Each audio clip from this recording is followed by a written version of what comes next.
پشاور کے Northern by پاس پر ہر جمعہ دن دہاڑے ہونے والی ون ویلنگ محض چند نوجوانوں کی لاپرواہی نہیں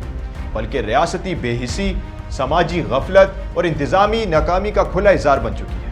سوال یہ ہے کہ ناصر باغ سے ورسک روڈ مچنی تک پھیلی اس اہم شاہراہ پر جہاں سینکڑوں نوجوان بغیر ہیلمٹ اور کسی حفاظتی انتظام کے ایک پہیے پر اپنی جانیں داؤ پر لگاتے ہیں، وہاں ٹریفک پولیس، ضلعی انتظامیہ اور متعلقہ ادارے آخر کہاں ہوتے ہیں؟ کیا یہ سرگرمی کسی خفیہ مقام پر ہو رہی ہے یا پھر سوشل میڈیا پر موجود واضح ویڈیوز بھی ریاستی اداروں کو نظر نہیں آتی؟ اس صورتحال میں یہ سوال بھی جنم لیتا ہے کہ کیا ہمارے معاشرے نے نوجوانوں کو سنسنی خیزی کے سوا کوئی مثبت سمت دینے سے ہاتھ کھینچ لیا ہے، یا پھر حکومت نوجوانوں کی جانوں کے تحفظ کو سنجیدہ مسئلہ سمجھنے کے لیے کسی بڑے حادثے کی منتظر ہے جب ایک اہم شاہراہ ہر جمعہ غیر اعلانیہ سن گراؤنڈ میں تبدیل ہو جائے اور ریاست خاموش تماشائی بنی رہے تو ذمہ داری کا تعین آخر کون کرے گا اور کسی ممکنہ آسانیہ کی جواب دہی کس کی ذمہ داری ہے؟ ایسی مزید معلوماتی ویڈیوز کے لیے VNI نیوز کو لائک کریں، فالو کریں اور سبسکرائب کریں۔ شکریہ۔